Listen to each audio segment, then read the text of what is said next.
Lessons learned. Our scripture is from Deuteronomy chapter 6, verses 4 through 9, the Shema, the Confession of Faith for Israel, and Matthew chapter 22, verses 34 through 40, where Jesus teaches the great commandment.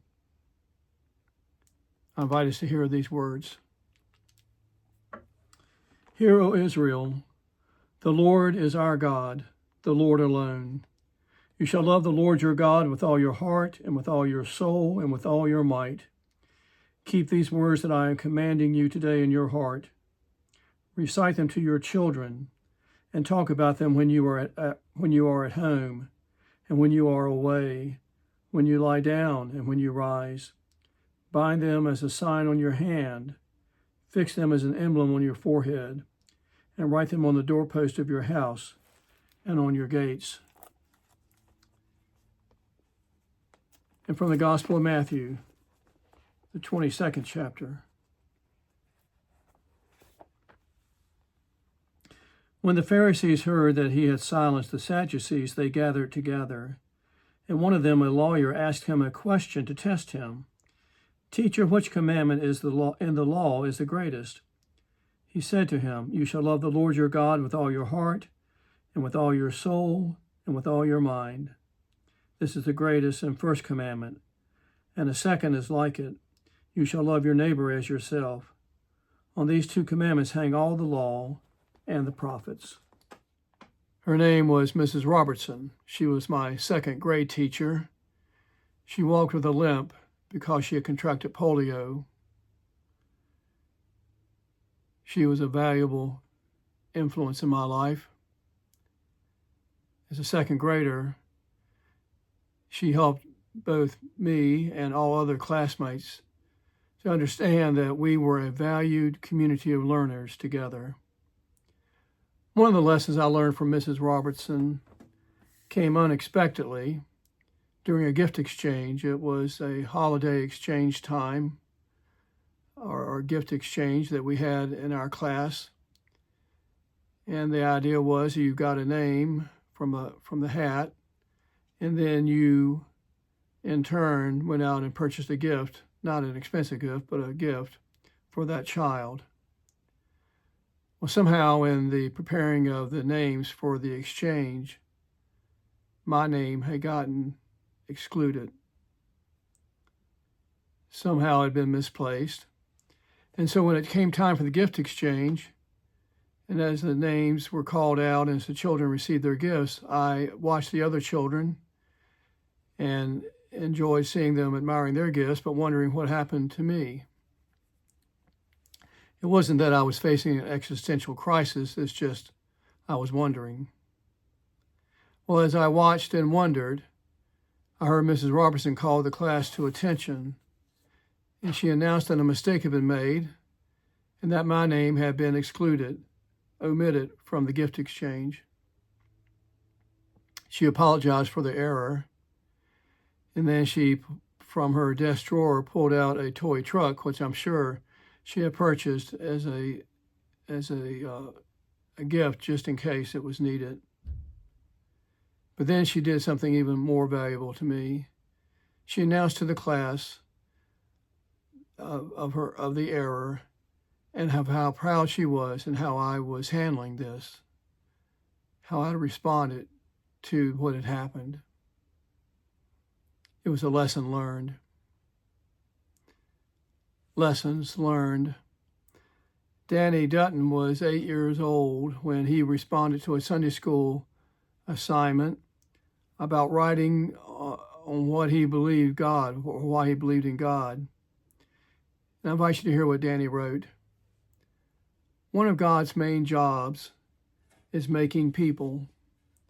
God makes them to put in place of the ones that die so that there will be enough people to take care of things on earth. God doesn't make grown-ups, just babies. I think because they're smaller and easier to make. That way, God doesn't have to take valuable time teaching them to walk and talk. God can just leave that up to the mothers and fathers I think it works out pretty good. God's second most important job is listening to prayers. An awful lot of this goes on as some people, like preachers, pray at other times besides bedtime. God doesn't have time to listen to the radio or TV on account of this. As God hears everything, not only prayers, there must be a horrible lot of noise going into God's ears, unless God has thought of a way to turn it off. God sees everything and hears everything and is everywhere, which keeps God pretty busy. So you shouldn't go wasting God's time by going over your parents' head and asking for something that they said you couldn't have. Atheists are people who don't believe in God. I don't believe there are any here in Chula Vista. At least there aren't any who come to church. Jesus is God's Son. He used to do all the hard work, like walking on water and doing miracles and trying to teach people about God who didn't want to listen. They finally got tired of him preaching to them, and they crucified him. But he was good and kind like his Father, and he told his Father what they were doing and to forgive them. And God said, okay. His dad, God, appreciated everything that he had done and all his hard work on earth. So he told him he didn't have to go on the road anymore.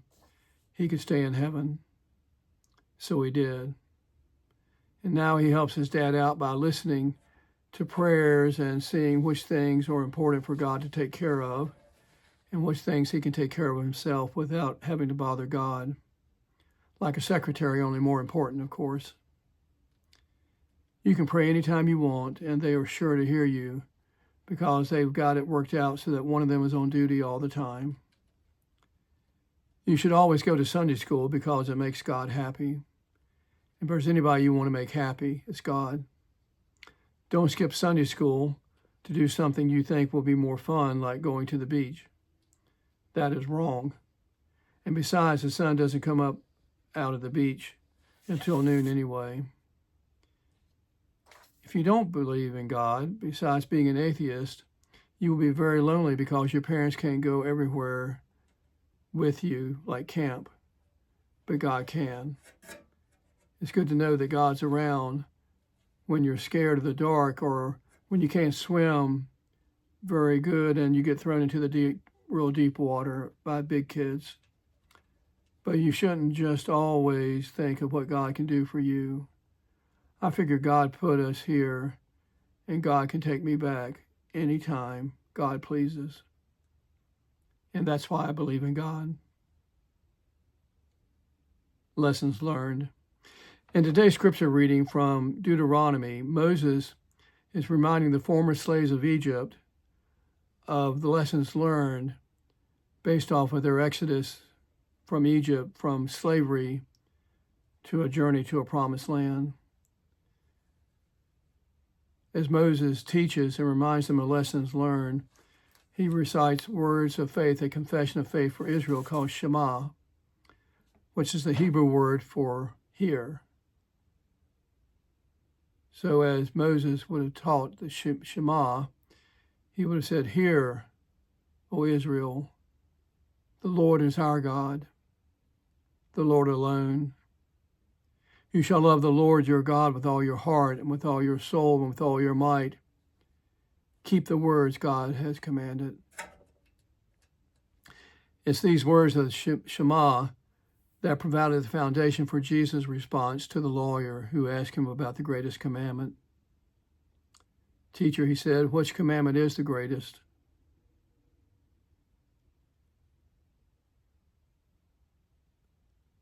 Well, Jesus, answering the lawyer, cited lessons learned from previous generations of faith to the next, from the time of slavery to the time of God's promise. And as Jesus cited lessons learned, he taught the lawyer these things. You shall love the Lord your God with all your heart and with all your soul and with all your mind. And you shall love your neighbor as yourself. Jesus said these two are the greatest commandments. Well, we're worshiping today here at Fort Hill because we believe in lessons learned from one generation of faith to the next.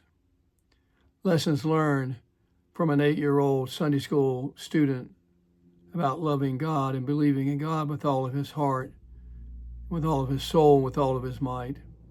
Lessons learned through the kindness of a second-grade teacher that is remembered 63 years after.